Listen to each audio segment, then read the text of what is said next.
Shriram time news मध्ये मी कैलास सोनवणे आपले हार्दिक स्वागत करतो। सुरुवातीला पाहूया 24 तासातील ताज्या घडामोडी। EPS 95 अंतर्गत कुटुंब निवृत्ती वेतन योजनेत ₹9,000 अधिक महागाई भत्ता व आरोग्य सेवेचा लाभ मिळण्याची मागणी।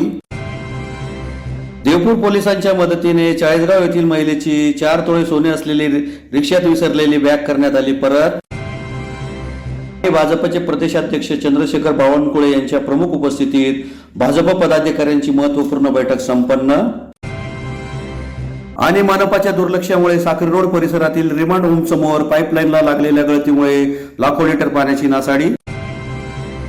आता बातमीपत्र विस्ताराने। EPS 95 अंतर्गत कुटुंब निवृत्ती वेतन योजना यामध्ये ₹9,000 अधिक महागाई भत्ता व आरोग्य सेवेचा लाभ मिळावा या मागणीसाठी कामगार संघटना संयुक्त आघाडीतर्फे धुळे जिल्हाधिकारी कार्यालयासमोर निदर्शने करून निवेदन देण्यात आले। EPS 95 अंतर्गत कुटुंब निवृत्ती वेतन योजना यामध्ये ₹9,000 अधिक महागाई भत्ता व आरोग्य सेवेचा लाभ मिळावा या मागणीसाठी कामगार संघटना संयुक्त आघाडी धुळेतर्फे जिल्हाधिकारी कार्यालयासमोर निदर्शने करून जिल्हाधिकारी यांच्या मार्फत पंतप्रधान यांना निवेदन देण्यात आले आहे। निवेदनात म्हटले आहे की देशातील औद्योगिक क्षेत्रातील कामगारांसह अनेक बड्या उद्योगधंद्यातील त्याचबरोबर साखर कामगार, विविध महामंडळे, सहकारी बँका, पॉवरलूम कामगार, गिरणी कामगार यासह लघु व मध्यम व्यवसायात अंदाजे 75 लाख कामगारांना असंघटित क्षेत्रातील कामगार कर्मचारी संबोधित करून केंद्र सरकारने त्यांच्याकरिता कुटुंब निवृत्ती योजना EPS 95 या गोंडस नावाने अंमलात आणली। परंतु सदरच्या योजनेतून अतिशय तुटपुंजी पेन्शन या सेवानिवृत्त कामगारांना मिळते।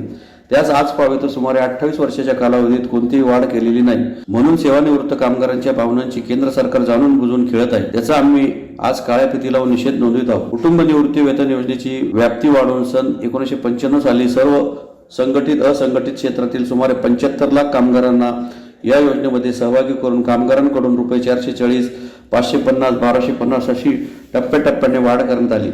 परंतु 1995 पासून आज तागायत सेवानिवृत्त कामगारांना केंद्र सरकारने हेतुतः सेवानिवृत्त कामगारांकडे दुर्लक्ष केलेले आहे। EPS 95च्या कामगारांच्या बाजूने सर्वोच्च न्यायालयाने निकाल दिलेला असताना सुद्धा केंद्र सरकार अद्यापपर्यंत या आदेशाची अंमलबजावणी करीत नाही, हे खेदाने नमूद करावेसे वाटते। पेन्शनमध्ये भरीव वाढ व्हावी म्हणून EPS 95 पेन्शनदार अतिशय शांततेच्या मार्गाने आपले म्हणणे सरकार दरबारी मांडण्यासाठी मूक मोर्चा, आंदोलन, घंटाना, निवेदने देऊन सुद्धा केंद्रातील सरकार या कामगारांकडे सहानुभूती म्हणून सुद्धा पाहाव्यास तयार नाही। देशातील या कामगारांच्या श्रमातून घामातून भारत देश सुजलाम सुफलाम झाला, देशाला औद्योगिक प्रगतीच्या पथावर नेले, जगाच्या नकाशावर वैभवशाली भारत म्हणून नावलौकिक प्राप्त झाला। त्या देशातील कामगारांनी आपल्या उमेदीच्या काळात 30 ते 35 वर्ष सेवा बजावल्यानंतर निसर्ग नियमाने सेवानिवृत्त झाल्यानंतर जगण्यासाठी कोणताही सहारा नाही। त्यात वय झाल्याने विविध प्रकारचे आजार व त्यात वाढलेली औषधोपचाराचा वाढता खर्च यामुळे देशातील EPS 95 पेन्शनधारक मरण यातना भोगत आहेत। त्यामुळे EPS 95 अंतर्गत येणाऱ्या कामगार कर्मचारी यांना किमान ₹9,000 प्लस महागाई भत्ता व आरोग्य सेवाचा लाभ द्यावा, तसेच सर्वोच्च न्यायालयाच्या कामगारांच्या बाजूने लागलेल्या निकालाची त्वरित अंमलबजावणी करावी अशी मागणी करण्यात आली। या प्रसंगी पोपटराव चौधरी, हिरालाल परदेशी, हिरालाल सापे, मदन परदेशी, वसंत पाटील, साहेबराव पाटील आदी उपस्थित होते। EPS 95 म्हणजे कुटुंब निवृत्ती वेतन योजना ही केंद्र सरकारने 1995 साली विविध महामंडळे, त्याबरोबर गिरणी कामगार, ऊसतोड कामगार, औद्योगिक क्षेत्रातील कामगार या सर्व कामगारांना ही योजना लागू केली आहे। परंतु या योजनेतून मिळणारी पेन्शन ही न्यूनतम कमीत कमी ₹1,000च्या आत आहे आणि जास्तीत जास्त ₹2,500पर्यंत आहे। तरी आमची मागणी आहे की आजच्या महागाईच्या याच्यामध्ये आणि धकाधकीच्या याच्यामध्ये वयोवृद्ध कामगारांना या पेन्शनमध्ये दैनंदिन अडीअडचणी, दैनंदिन गरजा भागवणंसुद्धा शक्य होत नाही। तरी आमची केंद्राकडे 1995 पासूनची मागणी आहे की या पेन्शनमध्ये वाढ करावी, कमीत कमी ₹9,000 त्याला महागाई भत्त्याची जोड द्यावी आणि सेवानिवृत्त कर्मचाऱ्यांना आरोग्य सेवेचा लाभ द्यावा अशी मागणी आहे। परंतु केंद्रातील सरकार या असंघटित संघटित क्षेत्रातील कामगाराकडे पूर्णपणे दुर्लक्ष करीत आहेत। या माध्यमातून सेवानिवृत्त कामगारांनी आंदोलने, मोर्चे, निवेदने, प्रत्यक्ष शिष्टमंडळ जाऊन पंतप्रधान साहेबांची भेट घेतली, परंतु सेवानिवृत्त कामगारांना अद्यापपर्यंत 1 नाव पैशाची सुद्धा वाढ केलेली नाही। परंतु 1995 नंतर केंद्र सरकारने कामगाराकडून कपात केली जाणारी वर्गणी ही 440, 550, 1250 अशा पद्धतीने टप्प्याटप्प्याने वाढ करून वर्गणी कपात केलेली आहे. परंतु सेवानिवृत्त या कामगारांना एक नाव पैसासुद्धा वाढ केलेली नाही. म्हणून आज आम्ही केंद्र सरकारचा निषेध म्हणून काळ्या फिती लावून आम्ही आंदोलन करीत आहोत. आजचं निवेदन आम्ही माननीय पंतप्रधान यांना जिल्हाधिकारी साहेब यांच्या मार्फत पाठवलेलं आहे. आमच्या निवेदनाचा विचार न झाल्यास आगामी काळामध्ये EPS 95 चे सेवानिवृत्त कर्मचारी तीव्र आंदोलन करतील असा इशारा मी देतो. चाळीसगाव येथील महिलेची 4 तोळे सोने असलेली रिक्षात विसरलेली बॅग देवपूर पोलिसांच्या मदतीने व रिक्षा चालकाच्या प्रामाणिकपणामुळे परत मिळाल्यामुळे महिलेने दोघांचे आभार मानले आहेत. धुळे शहरातील एकविरा देवीच्या ओटी भरण्यासाठी चाळीसगावहून आलेल्या महिलेची रिक्षात विसरलेली बॅग देवपूर पोलिसांच्या मदतीने व रिक्षा चालकाच्या प्रामाणिकपणामुळे सदर महिलेस परत मिळाल्यामुळे महिलेने दोघांचे आभार मानले आहेत. याबाबत अधिक माहिती अशी की चाळीसगाव येथील कीर्ती वामन सोनार व 49 या दिनांक 14/11/2023 रोजी धुळे येथे येऊन सकाळी 11:30 वाजताच्या सुमारास रिक्षाने एकविरा देवीच्या ओटी भरण्यासाठी आल्या होत्या. मात्र चुकून त्यांची बॅग सदर रिक्षामध्ये राहिली होती व त्या बॅगेत सुमारे 4 तोळे सोन्याचे दागिने होते. सदर महिलेने घटनेनंतर देवपूर पोलीस ठाणे गाठून त्याबाबत देवपूर पोलीस ठाण्याला माहिती दिली होती. देवपूर पोलीस ठाण्याचे पोलीस निरीक्षक सतीश गोटेकर यांचे मार्गदर्शन व सूचनाप्रमाणे गुन्हे शोध पथकाचे अंमलदार SI मिलिंद सोनवणे, पोलीस हवालदार पंकज चव्हाण, पोलीस कॉन्स्टेबल सौरभ कुटे, पोलीस कॉन्स्टेबल गुंजाळ यांनी घटनास्थळी जाऊन पाहणी करून आजूबाजूच्या परिसरातील CCTV कॅमेरे चेक करून अज्ञात रिक्षा चालकाचा व रिक्षाचा शोध घेऊन सदर रिक्षा रेल्वे स्टेशन धुळे येथून मिळून आल्याने रिक्षा चालकाला विचारपूस केली. त्याने आपले नाव सचिन श्रीराम मोरे वय 43 धंदा रिक्षा चालक राहणार रेल्वे स्टेशन जवळ असे सांगितले. रिक्षा चालकाने देखील आपली इमानदारी राखून सदरची बॅग दागिन्यांसह काढून दिली. त्यानंतरची सदरची बॅग महिलेला दागिन्यांसह सुपूर्द करण्यात आली. त्यामुळे महिलेने पोलिसांचे व रिक्षा चालकाचे मनापासून आभार मानले आहेत. माझं नाव कीर्ती सोनार, चाळीसगाव. माझी बॅग रिक्षेमध्ये राहून गेली होती. रिक्षाने भाऊने मला परत दिली ती बॅग. पोलिसांच्या सहकार्यामुळे ती बॅग मला मिळाली. बॅगेत मंगळसूत्र होतं. किती? 3.5 ग्रॅमचं.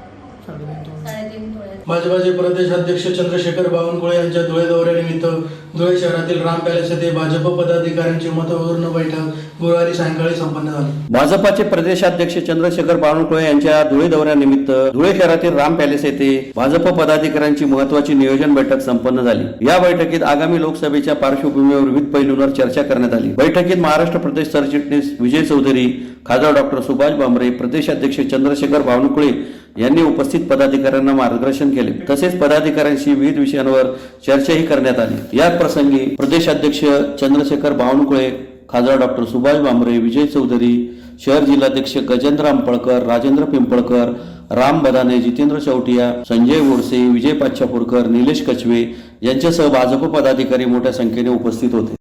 तुमच्या आमच्या संपूर्ण जनतेचं स्वप्न आहे आणि त्याच्यासाठी जी काही तयारी लागणार आहे, संघटन त्या माध्यमातून जे दायित्व तुम्ही आम्हाला दिलेलं आहे त्याच्याविषयी संवाद साधायला येत आहे. आणि हा दौरा धुळे लोकसभा मतदारसंघातला प्रामुख्याने असणार आहे. धुळे लोकसभामध्ये धुळे जिल्ह्यातील धुळे शहर, धुळे ग्रामीण आणि सिंदखेड 3 विधानसभा आहे आणि नाशिक जिल्ह्यातील मालेगाव मध्य, मालेगाव बाह्य आणि बागला.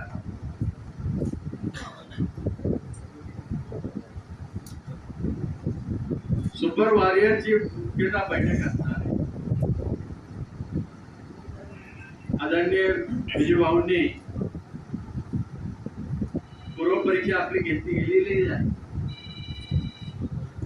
सुपर वॉरियर कोण, त्यांचं काम काय आहे, त्यांनी प्रवास केला की नाही केला, तुमच्यापैकी आमच्यापैकी कोणालाही विचारलं जाईल. अगदी मला सुद्धा विचारलं जाईल. प्रत्येक सुपर वॉरियरला 3 बूथची जबाबदारी दिलेली आहे. आणि साहेब रात्री मुक्कामाला येते. विभागाचे खासदार माननीय शिवाजी कांबळे महापौर प्रतिभाताई चौधरी, बाबासाहेब चौधरी, चंद्रशेखर कंपटकर, शंकरराव वाघ, निधी बच्छाव, निलेजी कचवे, निलेजी माई, बरोबर आहे ना, घेतलेले आहे.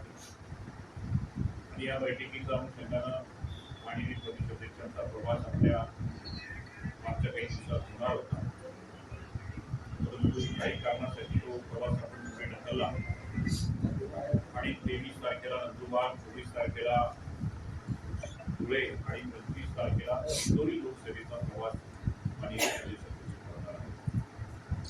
आणि या प्रदेश अध्यक्षांचा प्रवास होण्यापूर्वी जवळपास 12 उत्तर महाराष्ट्रातील 47 पैकी 32 विधानसभेचा प्रवास झालेला. तुम्ही बऱ्यापैकी सोशल मीडियावर ते पाहत असता आणि त्या संदर्भात मला प्रतिक्रिया सुद्धा तुमच्या येत असतात. या प्रवासाचा माझा जो हेतू होता तो की परिषदेवर येण्यापूर्वी एक प्राथमिक स्वरूपामध्ये ची चाचणी परीक्षा व्हावी, तुम्हाला मार्गदर्शन करावं आणि प्रदेश अध्यक्षांच्या अंतिम परीक्षेमध्ये तुम्ही उत्तीर्ण व्हावे.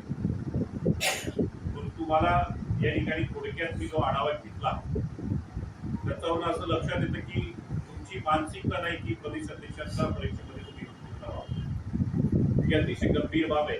धुळे शहरातील साखर रोड परिसरातील रिमांड होम समोर पाईपलाईनला लागलेल्या गळतीमुळे लाखो लिटर पाण्याची नासाडी होत असून महानगरपालिका याकडे दुर्लक्ष करीत असल्याने संताप व्यक्त करण्यात येत आहे. धुळे महानगरपालिकेच्या दुर्लक्षामुळे शहरातील साखर रोड परिसरातील रिमांड होम समोर पाईपलाईनला लागलेल्या गळतीमुळे लाखो लिटर पाण्याची नासाडी होत आहे.